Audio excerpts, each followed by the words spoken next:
Las opiniones y comentarios vertidos en este programa no son responsabilidad de TV Azteca, sino de quien los emite.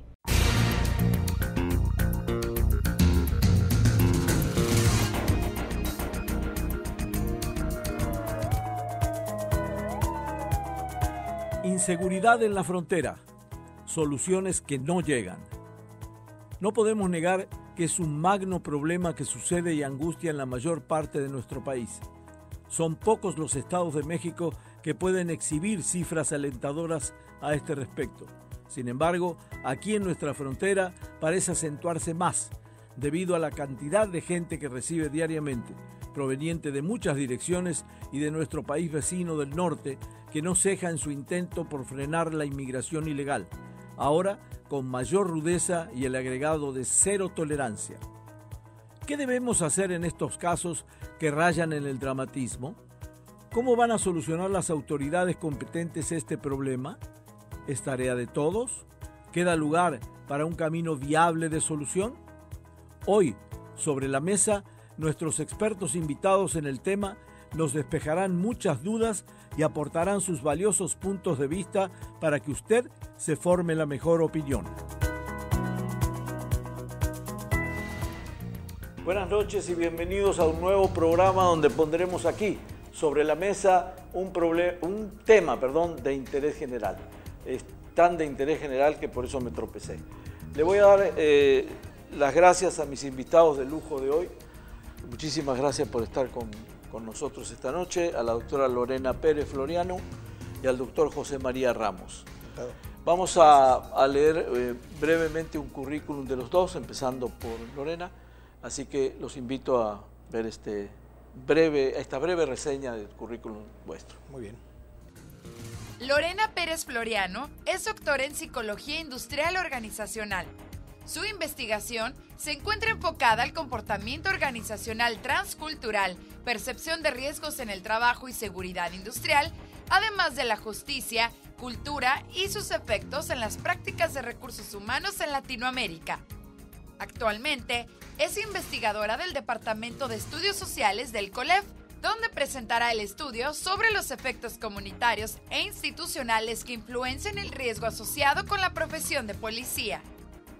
También nos acompaña José María Ramos García, doctor en Gobierno y Administración Pública, quien ha sido profesor investigador del Colegio de la Frontera Norte desde 1989. Además, es miembro del Sistema Nacional de Investigadores. Es autor de libros, capítulos y artículos de revistas relacionados a las políticas públicas. Tenemos ante nosotros a dos invitados que conocen del tema y que nos van a auxiliar mucho en varias dudas que tenemos al respecto, y que ya llevamos el tercer programa en casi 3 años sobre inseguridad en la frontera, así que esperemos poner más luz sobre este tema. Y empiezo con una pregunta así muy general, ¿no? Porque hablar de inseguridad sigue inquietando a todo el mundo, desde el que va a trabajar hasta el que va a estudiar y hasta el empresario que necesita cuidado personal, ¿no? Yo sé que en una pregunta no podemos resumir todo y en una respuesta menos, ¿no? Pero ¿qué se debe plantear y desde qué escenario para ir solucionando este problema? Pues básicamente que es un problema multifactorial, en donde están presentes dimensiones sociales, incluso culturales, pero que en el caso de esta frontera México-Estados Unidos involucra la palabra transfronteriza. ¿Por qué la palabra transfronteriza? Porque, como sabemos, Estados Unidos en los últimos 30 años es el principal demandante de drogas, sobre todo y recientemente metanfetaminas, heroína, y que incluso hace 3 meses el presidente de Estados Unidos declaró una guerra para atender ese tipo de problemas. En esa medida en que se tiene este contexto transfronterizo, es uno de los factores, entre otros, para que los principales grupos delictivos traten de generar espacios para tratar de cruzar la droga hacia Estados Unidos por diferentes medios, y sobre todo porque esa atracción, ese factor es un factor relevante que genera precisamente situaciones de criminalidad, de violencia. ¿Por qué? Porque hay una cierta disputa entre los grupos para tratar de apropiarse de esta área, que es un área sin duda alguna importante por esos factores externos y que desafortunadamente generan impactos locales y transfronterizos. ¿Y así se reduce a la violencia, al narcotráfico, nada más? Bueno, ese es, digamos, si vemos, por ejemplo, y aquí la doctora es la experta en el tema, si vemos, por ejemplo, la mayor parte de la incidencia delictiva, de mi punto de vista, está asociada a un tema de narcomenudeo, en donde el factor fundamental tiene que ver con disputa de espacios entre los distintos grupos pequeños, pero también tenemos la otra violencia que tiene que ver con una serie de factores socioculturales en la cual desafortunadamente están involucrados jóvenes, y recientemente se dio el caso, ¿no?, de que de las cerca de 1.300 muertes violentas, cerca de 115 son mujeres. Entonces, esa situación tiene que ver con una perspectiva de género en la cual en algunos casos están involucradas mujeres también en actividades delictivas, lo cual es un fenómeno social relativamente reciente y que amerita, pues la explicación, pero también la necesidad de generar una serie de políticas públicas transversales al respecto. Sí, a lo mejor yo englobo mucho, pero inseguridad también es secuestro, inseguridad también claro, robo domiciliario, que aumentaron un porcentaje altísimo últimamente. Entonces no sé si nada más es el narcotráfico el culpable de todo o tenemos otros problemas adicionales, aunque esto agrava la situación. Así es. Bueno, desde el punto de vista de resolución de problemas, de procesos, cuando tenemos un asunto que rebasa todo, usualmente se debe empezar por los problemas más graves, ¿no?, que en este caso es el narcotráfico, y de ahí se van resolviendo otras cosas, ¿no? Sabemos que el problema del narcotráfico se va mucho más allá que el tráfico de estupefacientes. A raíz de los procesos de desarrollo de las organizaciones criminales, pues ha habido una transformación de las mismas, y sabemos que los carteles hoy pues no solo controlan esta situación, sino que están involucrados en secuestros, en robo de autos, extorsión de todo tipo. En todo. Entonces ha habido un desarrollo de estos grupos de una manera muy, muy importante, ¿no?, que explicaría por qué Chapo Guzmán en algún momento ha sido señalado como uno de los hombres más ricos del mundo, ¿no? Entonces ha habido una transformación de estos carteles de tal forma que son una especie de gobierno, ¿no? Y en algunas partes del país, que es un territorio grande, pues es un gobierno autónomo, ¿no? Entonces, en ese sentido, yo creo que es loable que en Baja California todavía tenemos un gobierno que gobierna con todos los problemas que tenemos, que sí, que hay narcotráfico, hay secuestros, mujeres desaparecidas cada semana, no sé cada cuándo, pero las personas podemos salir a la calle, hay policías y algunos muy comprometidos con su trabajo, y hay un gobierno, cosa que en el noreste del país pues se dice que es una pérdida, ¿no? Eso le iba a preguntar, ¿cómo estamos con relación a otras fronteras, a Reynosa, a Juárez? Pues yo creo que estamos en la gloria. Sin embargo, yo hago investigación aplicada, y me enfoco mucho más en las conductas, en las cosas que sí podemos cambiar como organización pública, privada, en nuestras comunidades, para tener unas comunidades más seguras. Entonces, en ese sentido, yo sí creo que hay cosas que podemos hacer todos, empezando con las autoridades, y que tienen que ver con la sanidad, ¿no? Si pensamos en la inseguridad como el resultado de cosas peligrosas que nos rodean, sí, pues entonces como comunidad podemos tratar de limpiar esas cosas que pueden ser fuente de crimen, o exigirle a las autoridades que las remedien, ¿no? Cosas como, nosotros vimos en playas de Tijuana, cosas como tapar los agujeros que están en las laderas de la playa, ¿Por qué? Porque ahí llegan personas y ahí están viviendo en la playa. Entonces la playa no es un lugar para que las personas habiten, tampoco el malecón, ¿no? Y hay gente en el malecón también.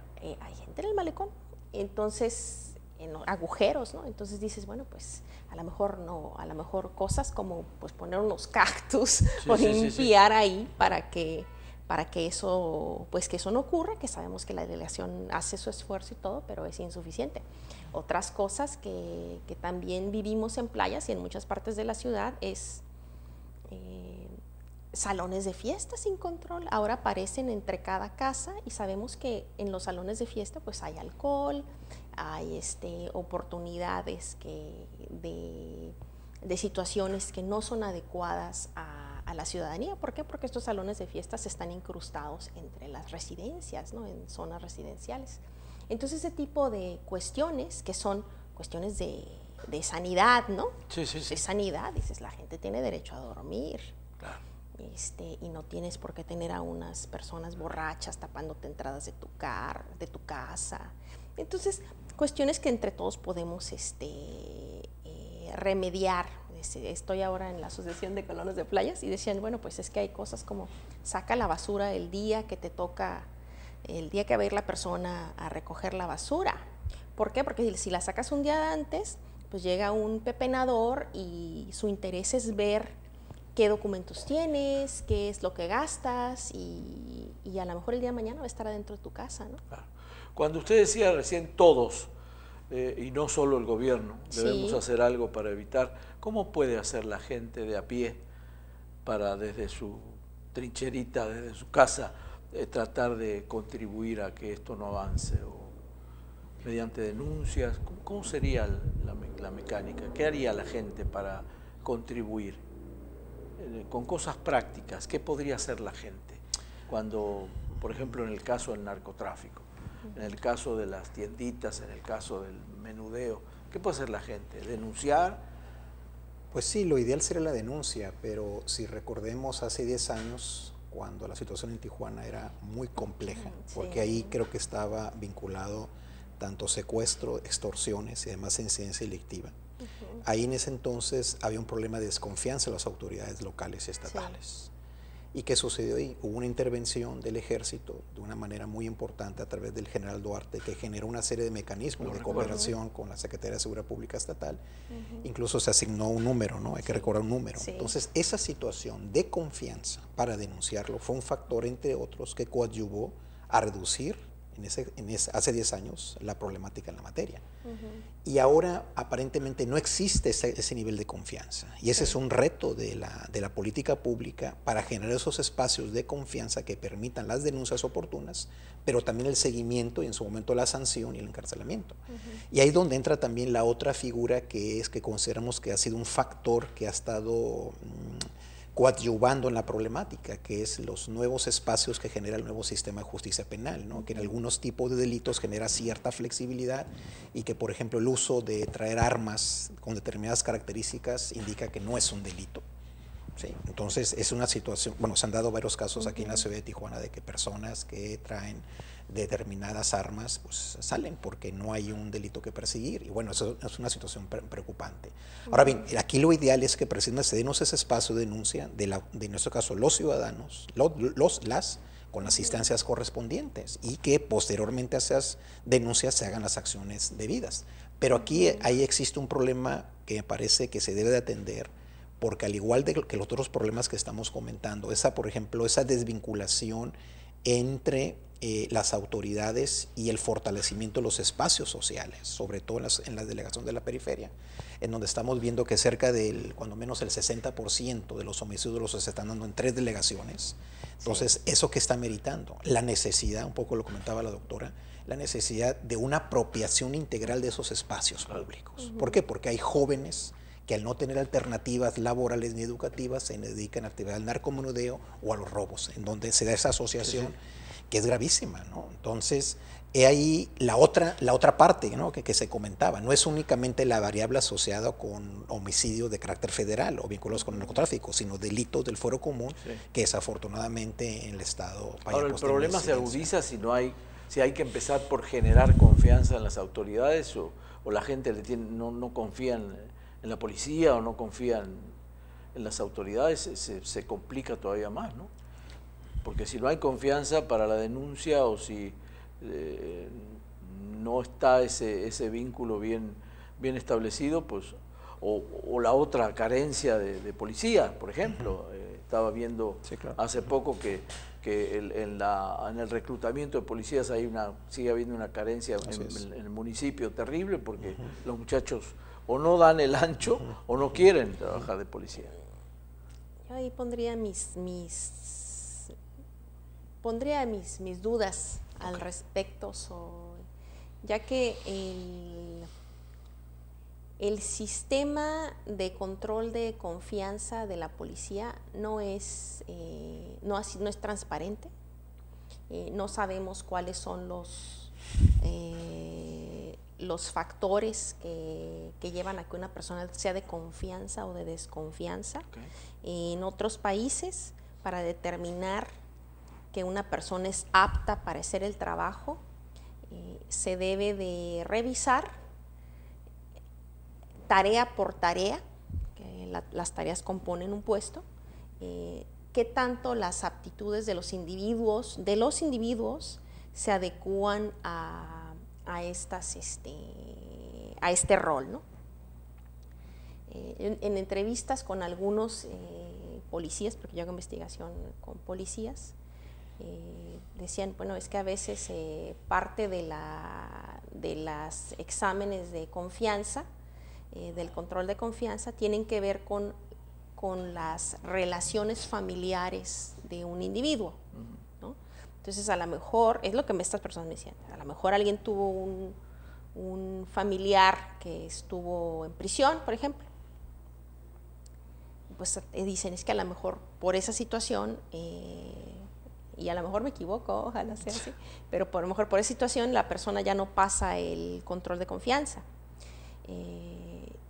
Sin embargo, hay evidencia contundente de otros países en los que se ha visto que en los países, en particular Perú, en donde el precio de las drogas fluctúa de manera muy brusca, es más probable que los jóvenes que habitan en la zona donde se genera esta droga caigan en criminalidad. Entonces estamos hablando de cuestiones contextuales, ¿no? Cuestiones contextuales muy fuertes que a lo mejor no las sufriría un chico que crece en Suecia, ¿no? Claro. O en Dinamarca. Pero aquí estamos en una situación, dices, además hay un 98% de impunidad en el país, es de todos conocido.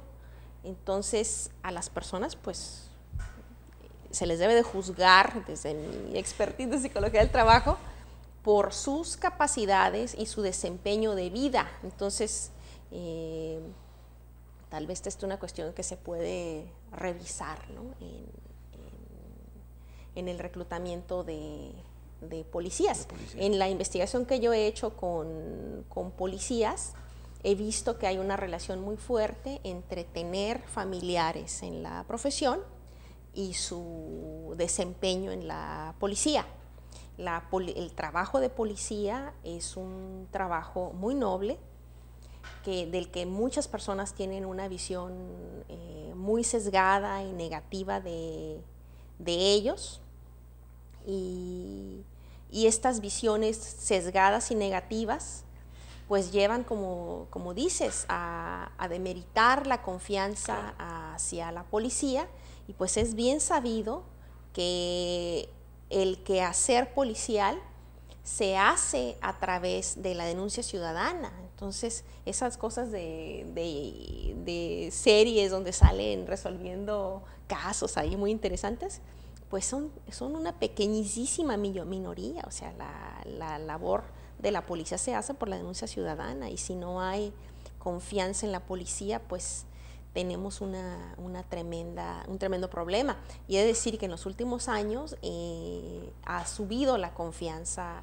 por lo menos los policías sienten que la comunidad de Tijuana los acoge más. ¿Tenemos suficiente policía, doctora? ¿O falta? En una ciudad que ha crecido tanto, ¿no? La situación mucho se ha escrito sobre la situación de las policías en México. Y entonces algunos dicen, no, para la inseguridad lo que necesitamos son armas, más equipos. Sí. Entonces cada secretario de seguridad le apuesta una cosa. Algunos dicen, necesitamos más policías, ¿no? Y hay como 2 soluciones más que ahorita se me olvidan, pero en sus discursos Jorge Ramos decía, y tenía razón, dijo, con menos policías, cuando estaba el teniente coronel Izaola, resolvieron más cosas, hicieron una depuración en serio y quitaron a policías que en efecto eran, por lo menos se consideró en ese momento que eran elementos negativos, ¿no? Para la corporación. Claro. Entonces, pues aunque sean poquitos, pero que sean buenos, ¿no? Pero también la explosión demográfica, perdón, sí, que me interrumpa, desde que el ejemplo de Jorge Ramos, ahora pasaron 8 años, sí, más o menos. Así es. En 8 años, ¿cuánta población tenemos más? Digo, no les quiero decir cuando yo llegué a esta ciudad que había 720,000 habitantes, sí, en el año 87. El doble. Y ahora estamos, no sé si más del doble, ¿no? Estamos más de 2 millones de habitantes, porque no sé si eso también tenga que ver o influye en que no se pueda planear debidamente, o cuando planeas ya te ganó el crecimiento, o viene gente de todos lados y eso es lo que dificulta el accionar de la policía. ¿No? Yo estoy de acuerdo que no es nada más cuestión de armas, me parece que debe haber más patrullas o más gente más policías para vigilar la ciudad. Pero y bueno, revisar la forma en que se contrata, ¿no? También claro, es lo que yo te comentaba, ¿no? Revisar los requisitos de contratación y qué se está haciendo ahí, porque tal vez se está excluyendo a personas que podrían ser elementos positivos, ¿no? Revisarlo, aquí hicimos un programa, quién lo está doctora, haciendo. Aquí hicimos un programa donde vino la empresa que se supone que es la que contrata, no se supone, es la que contrata a los policías, y pasan ¿sí? un filtro muy riguroso, y por eso quedan menos policías, sumado al desinterés de otros, pues nos formamos ahí una carencia que se vuelve problemática, porque en realidad necesitaríamos mucho más policía. Vamos a hacer una pausa porque me están invitando a hacer una pausa, y en la segunda parte vamos a hablar un poco más sobre el tema binacional. Quiero saber si ustedes me pueden ayudar con eso, a ver qué tanto estamos trabajando binacionalmente con el tema de la seguridad. Así que regresamos en un minuto, no se vaya por favor.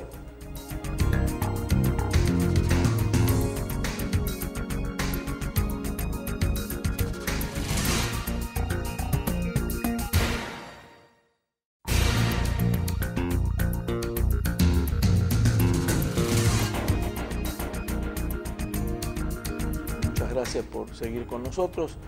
Y le hacía una pregunta fuera del aire, donde quiero saber o quiero conocer más sobre la cooperación binacional que hay en el tema seguridad o inseguridad. Somos una frontera y es una de las fronteras más dinámicas del mundo. Por lo tanto, existe intercambio de información desde incidencia delictiva, cooperación de personas que son detenidas o que tienen antecedentes delictivos. El tema, por ejemplo, de robo de infantes ha sido un tema relevante. El intercambio, por ejemplo, incluso donación en algunos casos de patrullas que ya no se requieren en San Diego, son donadas, en este caso a Tijuana. Entonces la cooperación va desde esa parte de infraestructura, equipo, entrenamiento, incluso en algunos casos involucramos a las agencias federales, hay una cooperación en materia de inteligencia, de asesoramiento. Entonces es una cooperación relevante. El problema que yo veo de esos espacios de cooperación es que, y que tiene que ver un poco el tema que exponía con anterioridad la doctora, es el tema de los diferentes desarrollos institucionales. Es decir, en el caso de Estados Unidos y sobre todo en el caso de San Diego, existe todo un contexto institucional, ¿sí? Es decir, existen incentivos a las buenas prácticas policiales, buenos sueldos, buenas prestaciones, entrenamiento, y sobre todo existe una filosofía policial. En otras palabras, todo esto está asociado a un Estado de Derecho, en donde hay leyes, orden, transparencia, etc. Incluso, o sea, los mismos residentes tijuanenses, cuando cruzamos hacia San Diego, el respeto a la autoridad es un gran respeto. Fundamental. Fundamental. Sí, lo cual, desafortunadamente, en varios de los casos no se da en esta parte de Tijuana. Entonces, este elemento me parece fundamental porque si no fortalecemos el Estado de Derecho, y todo lo que ello representa, los incentivos para disminuir la criminalidad, la incidencia, pero sobre todo el respeto y el fortalecimiento, el desarrollo policial no se va a dar. Claro. En el caso, por ejemplo, conocemos algunas experiencias en el caso de Ciudad Juárez, en esa frontera de Ciudad Juárez El Paso. Ahí lo que ha sucedido es que en la medida en que existe un gran compromiso por el sector empresarial de fortalecer, en este caso, el papel de los ciudadanos, pero también a través de fortalecer el papel de los policías, se da todo un contexto de un Estado de Derecho en donde organizaciones de la sociedad civil vinculadas, en este caso, al tema de seguridad, plantean como bandera central el Estado de Derecho. ¿Y qué implica Estado de Derecho? Como lo estoy comentando, es el tema de transparencia, rendición de cuentas, aplicación de la ley, pero sobre todo el elemento central que tiene que ver en darles incentivos a los policías. ¿Para qué? Para que no delincan, para que no se involucren en prácticas de corrupción, etc. Entonces, si eso se asocia al fortalecimiento del tejido social, creo que es un aspecto fundamental. Y simplemente cuando vemos, por ejemplo, la experiencia de Imperial Beach, que es nuestra frontera aquí cercana a nosotros, tiene una serie de procesos de toma de decisiones que tienen que ver en cómo un espacio turístico y social como es Imperial Beach genera una serie de políticas inclusivas al interior de la ciudadanía de Imperial, pero también que trata de incorporar a Tijuana. Entonces la gran pregunta es ¿por qué esas buenas prácticas que se dan en estas ciudades fronterizas de Estados Unidos no se dan en el caso mexicano? Y ahí pues tiene que ver con todos esos temas que aquí estamos discutiendo, el tema del Estado de Derecho, la apropiación que en este caso hacen los y las ciudadanas, pero sobre todo en este caso el papel que deben tener desde un modelo de gobernanza asociada que implica participación, sociedad civil, empresarial y acción gubernamental. Y yo creo que es una parte fundamental y sobre todo porque simplemente vemos la incidencia delictiva en Imperial Beach. O sea, los casos de asesinato son 1 o 2, van como 2 o 3 en este año, y en comparación con la problemática que tenemos en el caso de la ciudad, que es distinta.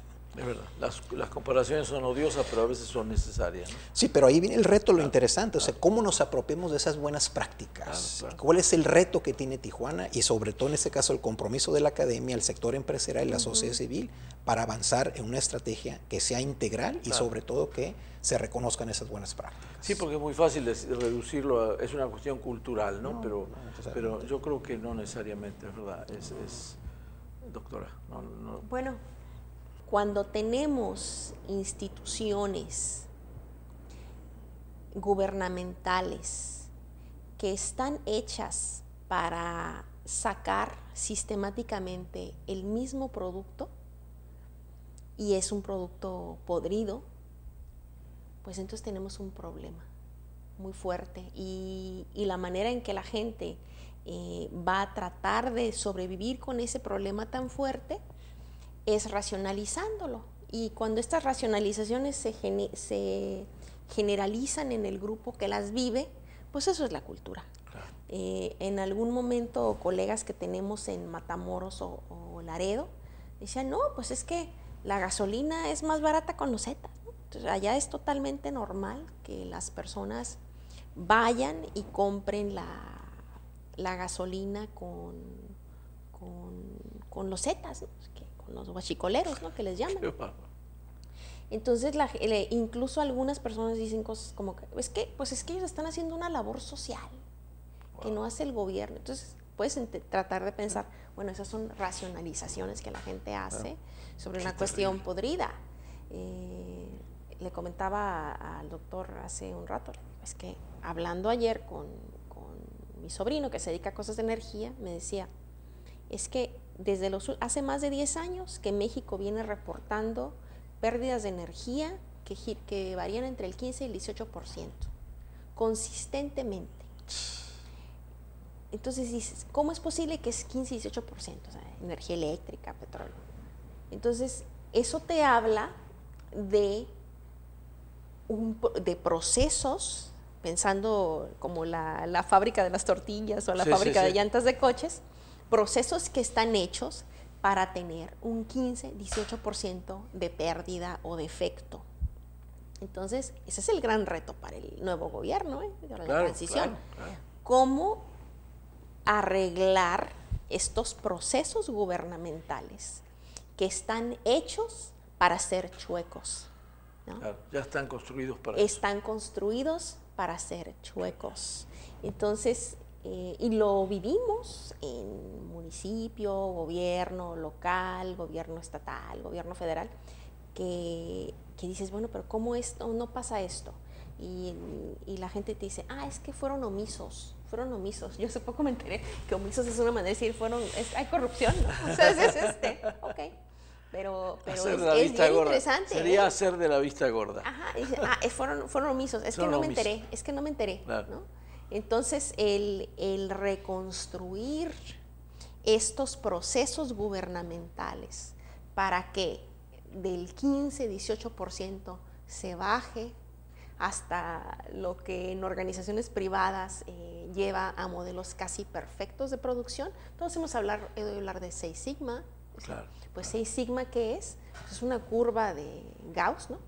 Que se va haciendo chica y chica, más y más estrecha, y conforme se disminuye la pérdida, conforme se disminuyen los efectos, pues en lugar del 15-18% de pérdida, tienes 3 en 1 millón, 3 cosas en 1 millón, que no es ni el 1%, .00003, ¿no? Entonces, eso son cosas que se trabajan, como cambiando los procesos organizacionales.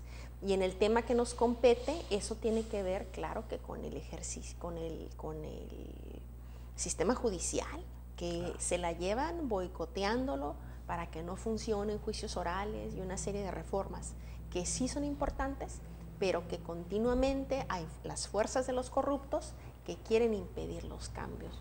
Entonces, una barbaridad, porque ¿cómo hace un gasolinero serio, que los hay, para competir contra alguien que vende gasolina robada? ¿Cómo hacen? Pues por la mala gestión, fue por eso que ahora tenemos Arco y Shell en cada esquina, ¿no? Qué terrible. Si lo pensamos, es la mala gestión. ¿La corrupción tiene que ver con todo esto, doctor? ¿También es parte del problema que deriva en problemas de inseguridad luego? Es una parte importante. Hay que recordar que hace 10 años precisamente uno de los incentivos institucionales de la instancia municipal en su momento es ¿cómo le hago como autoridad, como secretario de Seguridad Pública, que mis policías no se involucren en actividades delictivas? Así es. ¿Y cuál fue la estrategia? Fue una estrategia interesante. Fue el reconocimiento, el apoyo, la acreditación y los estímulos. Y sobre todo porque los policías forman parte de la comunidad. Esa estrategia creo que se debe seguir fortaleciendo, y sobre todo porque en esta administración federal hubo recursos muy importantes para fortalecer el desarrollo policial. En algunos casos se aplicaron, en otros casos los impactos están ahí, pero sin duda alguno es elemento fundamental. Ahora bien, si uno revisa las principales experiencias exitosas, incluso nacionales e internacionales, para reducir los problemas de violencia, inseguridad y criminalidad, atraviesan precisamente por esta fase. El fortalecimiento de los controles anticorrupción, que está vinculado a la idea que he estado aquí compartiendo con ustedes, claro, la relevancia del Estado de Derecho. ¿Sí? Estado de Derecho, de una manera transversal, que implica esta parte, el combate en la corrupción, pero sobre todo los incentivos que da el gobierno para que los policías no se involucren, pero que también la ciudadanía no sea parte de esos procesos. Claro. ¿Sí? Entonces, en la medida que no existan estas características, entonces esas buenas prácticas internacionales de fortalecimiento del Estado de Derecho, de apoyos a los policías, del fortalecimiento a los temas de derechos humanos, pero también el fortalecimiento del tejido social con políticas transversales, educativas, culturales, sociales, esa es la parte, esa es la experiencia. Esa es la experiencia que hemos visto en algunos municipios de España, de Colombia. El caso de Ciudad Juárez, yo insisto que es un tema importante, aunque últimamente se ha incrementado la inseguridad, pero que está reflejando la apropiación de la sociedad civil, le hace empresarios, gubernamental y parte académica en su espacio y el tejido social, en donde, insisto, en ese tejido social vemos diferentes actividades educativas, culturales, artísticas y de diferente índole. Yo lo oigo con atención porque me parece que ponen las cosas muy en claro. Entonces la pregunta es, ¿hay la suficiente información para la gente en general sobre qué es seguridad o cómo debe controlarse la seguridad? Así como nosotros vemos en los periódicos o en el internet o en el radio, cápsulas de señores que hablan de nutrición, otros que hablan sobre medicina, otros que hablan sobre política, de columnistas políticos estamos llenos, ¿no? Claro. Hay muchísimos, otros que hablan sobre economía. Nunca vi información sobre seguridad pública. No sé si se hará lo suficiente al respecto. Sí, en cuestiones que ustedes hacen congresos y se juntan y hablan, pero yo me refiero a nivel de pie de calle, ¿no? A nivel de la gente que abre un periódico, ya sea en el internet o impreso, que es lo menos ahora, pero que hable un periódico y que tenga información, que tenga un columnista semanal que me hable a mí de seguridad pública. ¿Hay? ¿Existe? Pregunto porque se supone que yo monitoreo los medios por mi especialidad, yo soy mercadólogo y trabajo en esto, pero y tengo una agencia hace más de 30 años y estoy pendiente de la información. Yo no veo mucha información, hasta de medio ambiente hay, perdón. Sí. Podemos pensar en una construcción social, ¿no? O sea, es algo que yo comparto, es un conocimiento que yo comparto con el resto de las personas que me rodean. Y el qué tan seguro o inseguro me siento va a depender muchísimo de las experiencias que he tenido. El haber sufrido una situación grave causa muchísimo miedo. Le va a causar más miedo todas las situaciones que son posiblemente peligrosas a una persona que ya sufrió algo, que a una persona que no. Lo interesante de la percepción de inseguridad es que es compartido, pero además que puede llevar a decisiones de vida muy raras, ¿sí? Muy raras, inconcebibles incluso. En mi trabajo con la policía he trabajado las cuestiones de percepción de riesgo, ¿no? Percepción de riesgo de muerte. Y obviamente las personas que sufrieron un atentado casi mortal, o sea, una persona que dijo, me balacearon, me apuñalearon, me golpearon de tal forma que tengo que faltar a trabajar, es más probable que digan, quiero renunciar a mi trabajo, ¿sí? Perciben más rechazo de la ciudadanía, ¿sí? Las personas que han sufrido este tipo de situación, sufren mucho más estrés fisiológico, ¿no? En términos de que me duele la cabeza, que frecuentemente me duele el estómago, que tengo taquicardia, etc. Y curiosamente trabajan mucho más, ¿sí? Entonces gente como que llega a un momento en el que la gente se revoluciona y se mete a hacer, ¿no?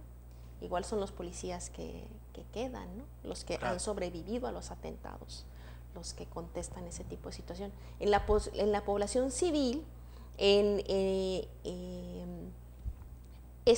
tipo de fenómenos se observó en los sobrevivientes de septiembre 11 en Nueva York. Personas que estuvieron en ese atentado, algunas personas dejaron sus trabajos en Wall Street y terminaron trabajando de enfermeras, de bomberos. La crisis habrá sido, tremenda. Y por otra parte, las personas que no les ha pasado nada, a lo mejor no lo perciben. Alguna vez visitando Guatemala, en el lago Patitlán, creo que no recuerdo el nombre del lago.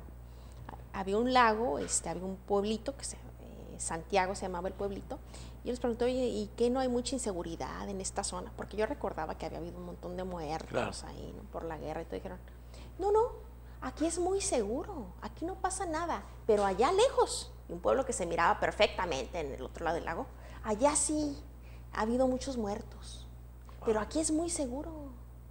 Y dice, sí, que no se les ocurre que alguien le da la vuelta al lago o que se suben una chalupita y llegan a su zona. Entonces las personas nos creamos un espacio psicológico, ¿no? de seguridad. Yo a la gente les digo, para pensar en la inseguridad, en lo que puede ser una catástrofe, pensemos en Ana Frank. Más de un estudioso de riesgo ha dicho, Si no hubiese habido Ana Frank y otros casos similares, que son casos personales, no hubiera habido holocausto, porque ha habido otras asesinatos en masa, ¿no? Si no hubiera habido el caso de la chavita, una chavita en Juárez, cuando era lo de los feminicidios, que era una chavita de preparatoria, que era nativa de Juárez, pues todas esas muertas de muchachitas de maquiladora, que no eran de la región, pues nadie hacía caso, ¿no? Claro. Entonces es el asunto de sí es el número de muertos, pero también es cómo lo percibe la sociedad, qué tan cercano lo siente, ¿no? Sí, yo hablaba como una ayuda a la gente cuando le hablamos no sé, desde técnicas de seguridad hasta quién es quién en la seguridad, porque mucho es casi como en automático, la gente le carga la mano al gobierno, es decir, estamos inseguros, por lo tanto el gobierno no nos da seguridad. Cuando hay otras cosas, como el caso de las judiciales, el caso de las leyes que han cambiado y que también obstaculizan un poco un camino más viable para una solución de un problema X. Y yo decía justamente que no veo, por lo menos desde mi punto de vista, mucha información sobre. No escucho muchos expertos en seguridad. Me gustaría oír más, precisamente para que las cosas se pongan cada cosa en su lugar, ¿no? Ni todos tienen la culpa, ni toda la culpa es del gobierno, ni toda la culpa es de la sociedad. Es decir, a lo mejor todos, gobierno y sociedad, somos víctimas de algo, de una situación incontrolable, como el caso de la droga que usted señalaba al comienzo. Y a eso yo, mi observación más que reclamo, de por qué no hay mayor información sobre seguridad, o no hay tantos expertos en seguridad que me hablen y que me indiquen cosas básicas de seguridad, o desde las cosas básicas hasta las cosas técnicas, que podrían ayudar a que entendamos mejor las cosas. Creo que hay un problema de comunicación en general en ese sentido, igual que en el caso de la política, no hay información suficiente. Y la gente lo que requiere, por lo menos, insisto, desde mi prisma, es mayor información. En el caso de la seguridad, pues ni hablar. El caso de la ecología, el caso del medio ambiente. Si no tenemos referentes que nos estén platicando continuamente, a lo mejor estamos inundados de columnas de políticos o de deportistas y nos están faltando otras columnas u otros comentarios más apropiados para informarnos sobre el tema, ¿no? A eso me refería yo. ¿Qué estamos haciendo ahora para contribuir al tema de la inseguridad, o de la seguridad, mejor dicho, para contribuir a que las cosas se solucionen, tanto gobierno como iniciativa privada o en conjunto, desde el punto de vista de ustedes? ¿Qué se está haciendo? Se han creado una serie de alianzas, por ejemplo, con esos actores, sector empresarial, social y parte académica, para tratar de avanzar en un análisis de la problemática, un poco de conocer cuáles son los factores, ¿no? Entonces, me parece que es una iniciativa importante. Creo que el reto de ese tipo de alianzas, el reto es cómo vinculo el dato que me va a permitir conocer la incidencia delictiva en diferentes áreas, pero que a partir de la otra parte. ¿Qué políticas públicas tengo que generar desde el punto de vista reactivo, pero también preventivo, para generar esos espacios de incidencia? Y ahí entra un elemento fundamental que en su momento se ha reiterado como un problema central en el caso de nuestras localidades. Es decir, la coordinación entre los 3 niveles de gobierno, ¿funciona o no funciona? Entonces, ahí entra una situación que en los últimos años ha sido una situación muy, muy compleja. ¿Por qué? Porque desafortunadamente hay prioridades políticas de los distintos niveles de gobierno y eso coadyuva, ¿no? Incluso la reciente declaración del exsecretario de Gobernación diciendo que no, pues no intervenimos en Baja California porque había una serie de situaciones políticas, ¿no? Entonces eso creo que abona a ese tipo de aspectos. El otro elemento fundamental, que es lo que está haciendo la instancia municipal, es desde la parte preventiva, es que existe un consejo municipal de prevención en donde están presentes las diferentes dependencias locales. Y ahí el reto, ¿cuál es? Es generar efectivamente una política preventiva transversal que va a implicar atender la problemática del tejido social en las principales colonias delictivas. Esa parte nos parece muy importante, se están haciendo esfuerzos, considero que es necesario fortalecerlos, porque también ahí, como parte de la cooperación internacional, es un poco el papel que queremos hacer como Colegio de la Frontera Norte. USAID, por ejemplo, que es la Agencia Internacional para el Desarrollo de Estados Unidos, está generando iniciativas de sistemas locales de prevención. ¿Qué significa esto? Significa que precisamente la academia, sector gubernamental y empresarial generemos acuerdos básicos para incentivar una serie de políticas públicas, sobre todo preventivas, para atender esos rezagos sociales. Claro. Y aquí creo que lo comentabas de una manera importante, es decir, ¿cuál es el nivel de responsabilidad de cada actor? ¿Por qué? Porque la premisa está ahí. No va a haber un policía por cada hogar. No, imposible. ¿Y eso qué va a implicar? Que el ciudadano tenga los accesos a la información básica y mínima que le permitan allegarse una serie de alternativas. Y aquí desafortunadamente pues se da una situación de estratificación social, es decir, no es lo mismo aquella familia de clase media o alto que puede acceder a una alarma de una determinada empresa en comparación de una familia de clase popular. Pero sin embargo el reto del Estado es tratar de proporcionar las condiciones mínimas y básicas a través de que asociaciones colectivas, el policía de la comunidad, que de alguna manera están funcionando. Por lo tanto, creo que ese tipo de acciones se tienen que fortalecer, pero insisto, el tema fundamental es el fortalecimiento del Estado de Derecho, con todo lo que ello implica. Doctora. Bueno, estoy de acuerdo con el doctor José María y más aún, la principal función de cualquier gobierno es darle seguridad a sus ciudadanos. Claro. Y por lo menos las dos últimas elecciones para mí han sido claros plebiscitos de la insatisfacción de la ciudadanía por este derecho humano básico que se nos ha retirado. Es un derecho humano del que nos han privado. Se nos ha privado en los últimos 12 años. No creo que el nuevo gobierno lo pueda arreglar, ni siquiera en 6 años. O sea, parece que estamos en una espiral de caída libre. Sin embargo, existen reformas básicas y fundamentales que deben de hacerse. Yo sí creo que el principal problema de este país es la corrupción. Y de hecho el candidato, el presidente López Obrador, creo que fue el único que lo puso en la cartera. Claro.